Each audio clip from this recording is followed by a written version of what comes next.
Hi, it's me, Franklin, and here I am in my office.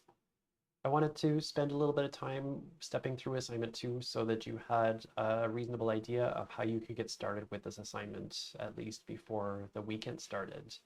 And so let's take a look at assignment two from summer of 2025. The goal for this assignment is that I'm looking for you to implement a shell. The shell is something that you are kind of working with all the time in your life in terms of connecting to Aviary, so using the command line to connect to remote environments. But I mean, really, shells in general are the way that we humans are interacting with our machines.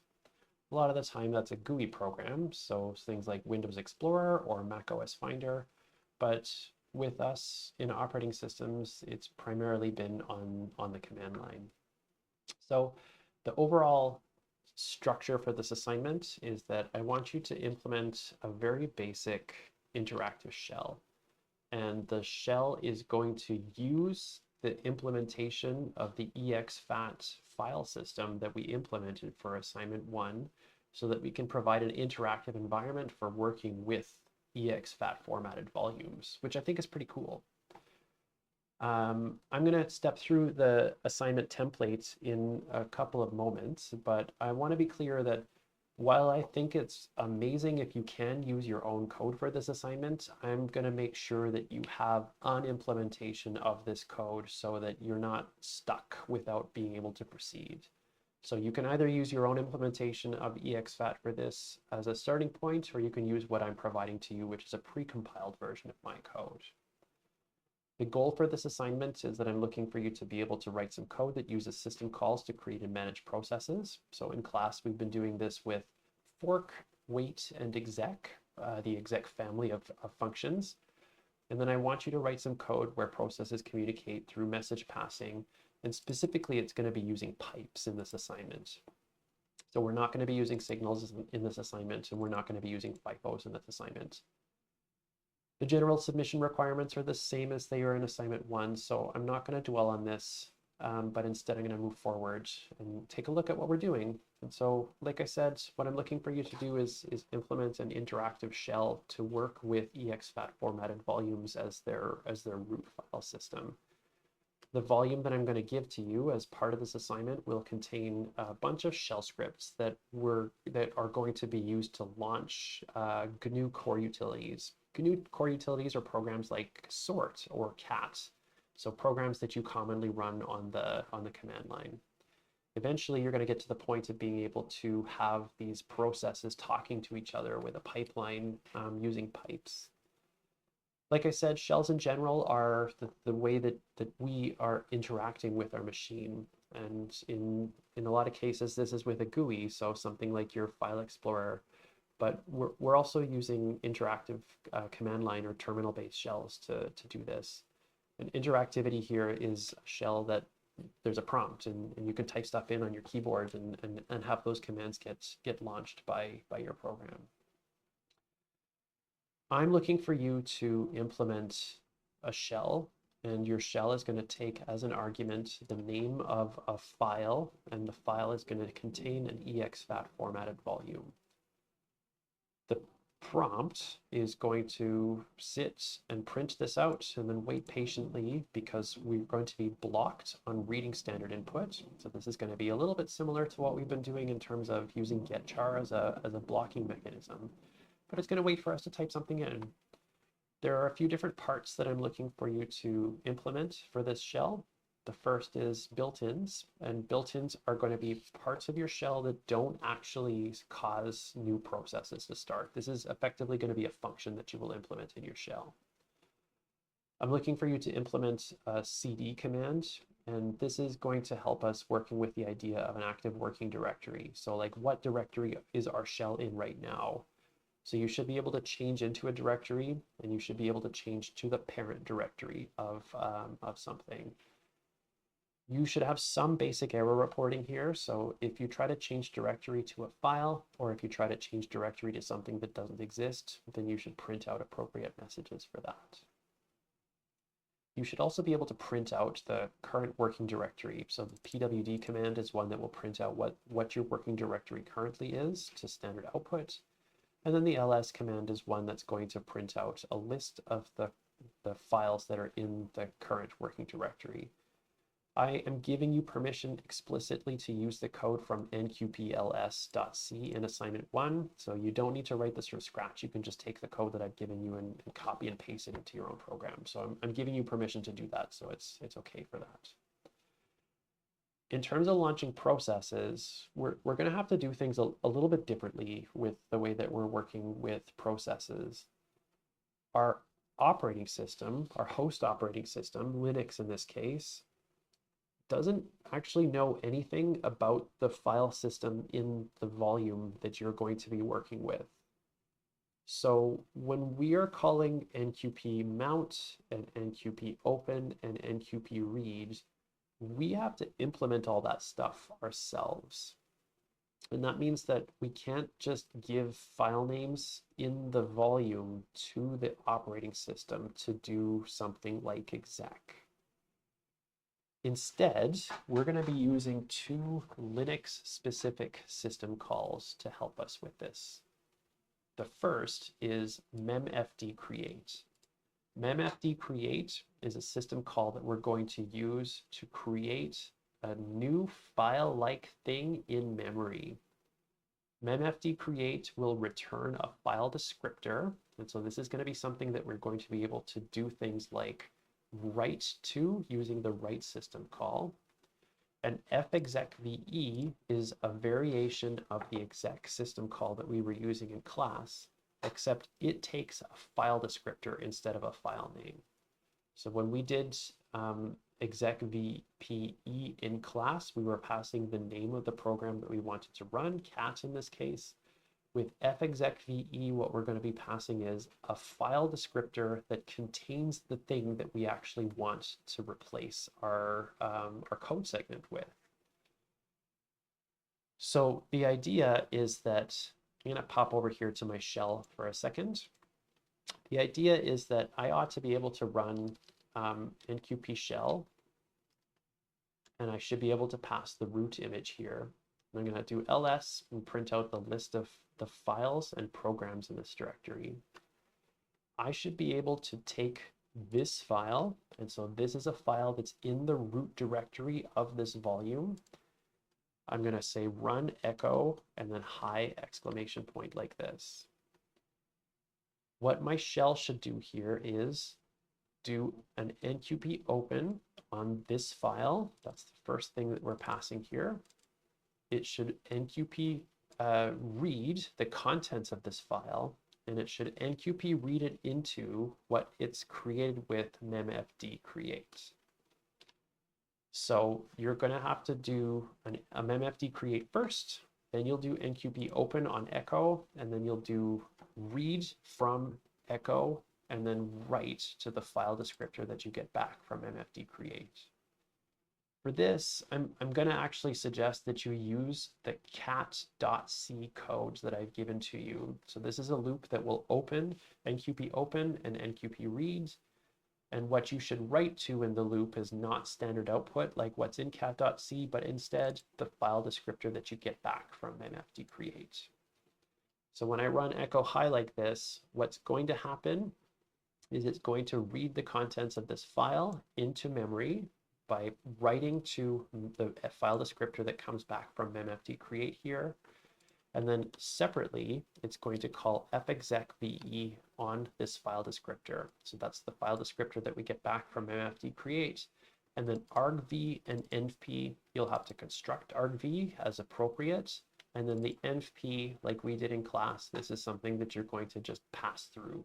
So our main function will have an envp that's being passed to it, and we're just going to pass that same envp to the fexecve here. The other part of the next part of this is going to be input redirection. Input redirection here is something that you would have seen in Comp 2160, but you can also take a look at it in redirecting input and output in the tools and techniques textbook here. The idea here is that I want to be able to take a program like cat and I want to be able to replace its standard input with the name of a file, with the file itself. So I want to read that file's contents as standard input as opposed to reading standard input itself. When I run cat all by itself here, cat is right now blocked on standard input. It's waiting for me to type something in. So if I type in hello here, it will print hello out again. I hit Control D on my keyboard, that flushes standard input, and it will cause cat to exit at that point because read will have returned 0. What I want to do is I want to be able to take files that are inside this volume. So again, our file system, our operating system doesn't really know anything about the contents of the volume that you're working with because as far as our OS is concerned, it's just a regular file. I want to be able to take the contents of this file and I want to be able to replace the standard input for the process that I'm going to start here with the contents of this file. Similar to the way that you're launching this Echo program, you're going to have to launch cat, but the difference here is going to be that you're also going to do NQP open and NQP read and memfd create for this file that's called hello.txt, and you're going to replace cat's standard input using a program, a system call that's called dup2. Dup2 is a system call that will allow you to manipulate the open file table for a process. The way that dup2 works is that you pass in as the first argument here the file descriptor that you want to replace. And what you pass here is going to be the file descriptor that you actually want to be duplicated. I have to check this because this always messes me up. The file descriptor in newfd is adjusted so that it now refers. Okay, it's the other way around. I always mess this up.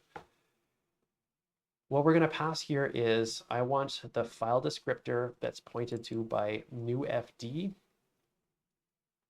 to refer to the old file descriptor. So I'm going to call memfd create, and what I'm going to pass to dup2 in one place is going to be the file descriptor that I get back from memfd create, and I'm going to do that NQP open, NQP read, and write into that file descriptor. And then the other part of dup2 is going to be standard input file no. So this is the file descriptor for standard input. When you're implementing this, you can very safely assume that only the first program in a command will be the one that has this input redirection. We can't have multiple commands having, we can't have a command having multiple standard inputs. So this is the only one that's going to be allowed to have this, this input redirection. With pipes, we're going to do something similar to what we're doing here, but instead we're going to have to read and launch multiple commands. So in this example here, the command pipeline that we're launching is cat. Cat has its standard input replaced with the contents of the file that is hello. Cat's standard output will be the right end of a pipe. Head will be the next command that gets launched, and head will have its standard input replaced with the read end of a pipe. So you're also going to be using that dup2 system call here. The arguments to head here is -4, and -4 says I would like you to print out 4 lines of output. Head's standard output here is still going to be the regular standard output, so we're not going to be manipulating head's standard output. In your full implementation of this, you're going to have to be able to support any number of pipes. So there's not going to be necessarily a maximum number of pipes. You should be able to support any number of pipes within a single line of input here. So that means I might say things like cat replacing its standard input with hellos.txt, piping this to head, and then piping this to sort, and then piping this to grep. I should be able to have a command pipeline that looks a lot like that. The final part of this is logs, and part of the reason that we're doing logs here is that we can't do output redirection. Output redirection is actually a thing that we would want to be able to do with a shell in general, but the problem with implementing output redirection in the context of this shell is that we didn't implement write support for our file system, and so our shell can't write to the volume that we've got here. So instead what we're going to do is we're going to have our shell, take the output that's being produced by the programs that it's launching and write those to a file, duplicate them to a file. The way that this is going to work is at the very last command in your pipeline that's running on a single command will have its standard output replaced with the right end of a pipe.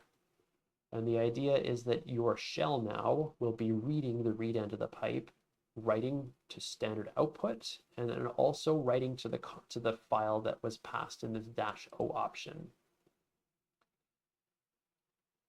I'm going to provide you with a template directory. So similar to assignment 1, I'm giving you some structure to start with.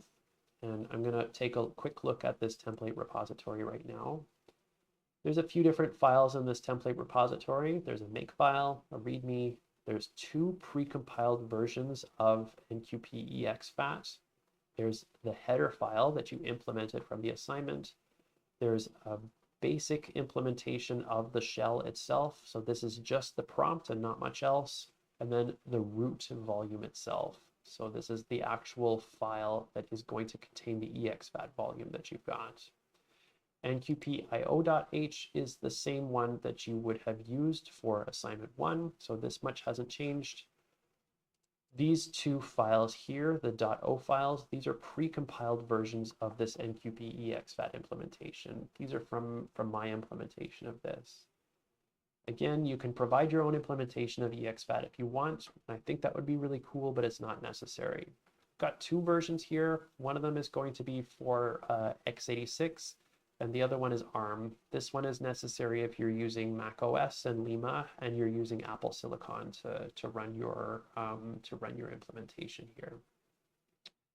The shell itself, the basic implementation of this, all it does is mount our file system, get the volume label, print out a prompt, get input from standard input, and then print a prompt again. You're going to have to start implementing your shell here between lines 41 and 42 and, adding other kinds of functions and stuff like that.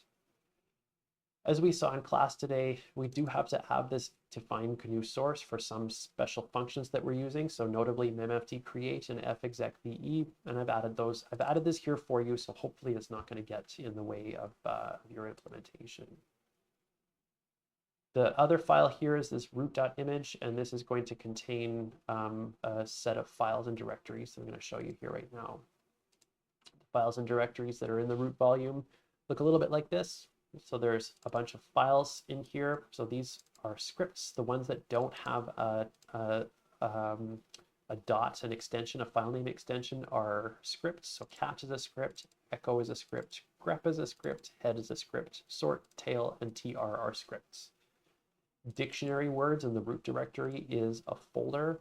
Cat, grep, head, sort, tr, these are scripts, and words is a plain text file.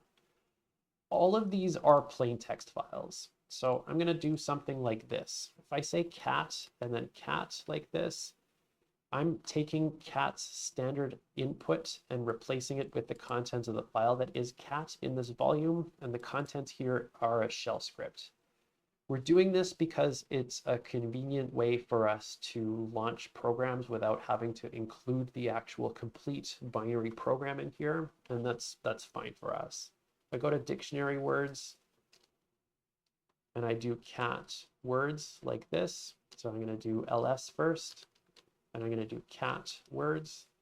Cat words is going to print out everything that's inside of that file. But again, I can do things like cat and then tail like this. It will print out the shell script that is this file.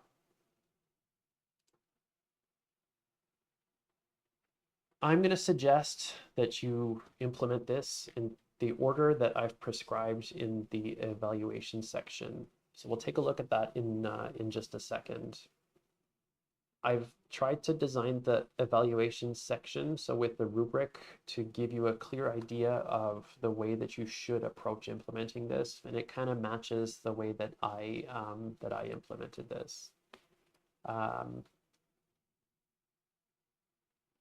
I'm going to show an example of this later with pipes. Pipes are cool. They're a good way for us to send information between things or to have different processes working together with their standard input and output, but they can be kind of finicky. And there's some example I'm going to show you that will demonstrate one of these finicky states of working with pipes. But I will strongly recommend that you use the strace command to help you identify when your pipes have become stuck, when your processes have become stuck on pipes, to give you an idea of what's going on there. You have to use Linux for this assignment. With the first assignment, it was possible to do it on Mac OS. There are differences between Mac OS and Linux that will cause some issues with string formatting and output formatting with printf, but in this assignment, memfd create and fexecve are function calls that are only available on Linux, so you must use Linux. I recommended that you use the Windows subsystem for Linux, and you should be able to do this with that without any problems. If you're using Mac OS, I'm going to strongly recommend that you get Lima set up. And I'm really happy to help you get this stuff set up if you need any support with that. The other, I guess, last point here is that all the programs are actually shell scripts, which is, like I said, it's kind of convenient for us to just be able to put a shell script in here and not have to worry about architecture of the file that we got. So the implementation here, the built-ins is the first part that I would really strongly suggest that you start working on here. I'm giving you the ability to copy a lot of the code that I've given to you for this, so there's not a lot of points that are allocated to this, but I will suggest, for example, that when you're implementing this, the way that I implemented the working directory stuff is to implement a stack, a string stack, so that I can do things like push and pop as I'm moving through the directory structure. Launching processes is the next part that I would suggest that you start working on here. Initially, what we're going to have is the graders are just going to take a look at your code to see if you have started to make some progress toward working with memfd create, and then we will work up from there. So what I want to be able to see to achieve level 2 here is that you are able to launch a program from the root directory, but your program never returns control to the shell. So you're going to use memfd create and you're going to use fexecve, but you're not necessarily using fork and wait to be able to return control back to the shell. With the level 3, what I'm looking for is you are doing the same thing, but you're passing arguments to the program. So if I launch echo, for example, I should be able to pass a string to that. And then finally, to get the highest level for launching processes, your shell should be able to regain control after the program has ended that you've launched with fexecve. So the idea here is that you're following the same kind of pattern as what we were doing in class with fork, exec in the child process, and the parent is waiting for that process to complete. For input redirection, it's approximately the same kind of structure here. So initially, we're looking for visual inspection of the code to see that you're using memfd create. Then we're getting to the point of being able to launch a program in the root directory and have its standard input replaced with a file that's also in the root directory.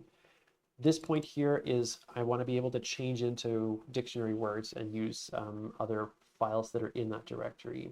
To be clear, you don't have to support relative paths here. You don't have to be able to support replacing standard input with a file that's in the parent directory from dictionary words, just some other directory than the roots directory. For pipes, the approach here is, again, we're going to take a look at your code and see that you have done some work with fork and trying to close the pipes, even if it doesn't actually work. And then eventually we're going to get to the point of we want to be able to see multiple processes talking to each other. I want to be able to replace standard input and do piping. And then finally, I want to have an arbitrary number of pipes that are being passed, run on the command line. The last part is logs. And the logging part here is going to be that we're going to have different conditions that we're using for launching processes. There's one bonus part to this assignment, and that is to add support for readline. Readline is a library that you can use to do things like using the up arrow and the down arrow to have history in your input and output. This is worth 2 points. This either works or it doesn't, so you'll either get +2 points or you'll get +0 points for this implementation. It's fairly straightforward to use and implement, but it's not really part of the assignment itself. The last part of this is submitting your work, and submitting your work is the same as it is for assignment 1. I really want graders to be able to change into your directory and run make, and then be able to use the shell that you provided. I'm asking politely that you don't include any disk images in your submission. So if you're working with a template, please remove that volume before you submit it. But otherwise, that's it, and that's assignment 2. So I hope that was helpful, and I'll see you next time. Bye.